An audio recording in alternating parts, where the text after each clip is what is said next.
Lebap vilayetinin merkezi şehri Türkmenabat'ta büdjet işgärlerinin, taliplerin ve yaşlıların gatnaşdyrylmagynda köpçülüklerin mecburi çärelerin yeni biri geçirildi.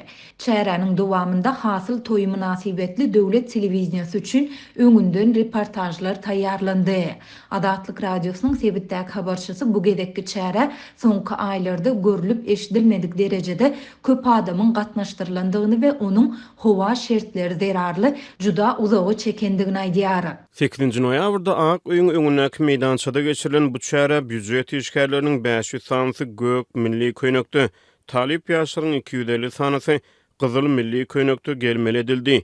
Bu ýerde ýaşly adamlaryň we eneleriň hem onun gowragy bardy. Dip lewaply büdjet işgäri anonim şertde 9-njy noýabrda gurrun berdi. Büdjetçileriň we talipleriň bir näçesiniň habarçymyza aýtmagyna görä, döwlet telewizionyasy çäreni ýerden sagat takminan 9-da video düşürip başlandy. Türkmenabatda güýçli ýel turdy. Howanyň düzüminde juda köp mukdarda tozon çaň emele geldi. Bir sagat çemesi dowam eden ýelden soň howa hasta yaramazlaşyp, onuň düzümindäki hapa tozon bölejikleri hasta artdy. Şondan soňra 11:30-da çäreçiler boşadyldy. Olara meýilleşdirilen çäreniň günüň ikinji ýarymynda geçiriljekdigi we onuň gün ortan sagat 2-de video düşürilip başlanjakdygy aýdyldy diýip lewaply talip gurrun berdi.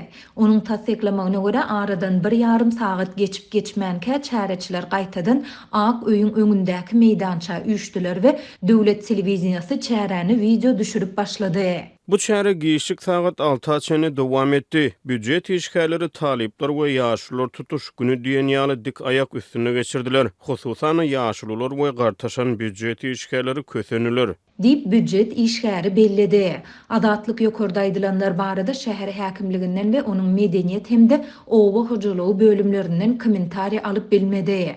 Ýöne bu waka prezidentiň degişli ýolbaşçylary her ýylyň noýabr aýynyň 2-nji ýekşenmesinde, şu ýyl 12-nji noýabrda bellenilýän hasyl toýuny ýokary guramaçylyk derejesinde geçirmek üçin ähli zerur çärelerin görülmelidigini tawşyrmagynyň ýygyanyna gabat geldi.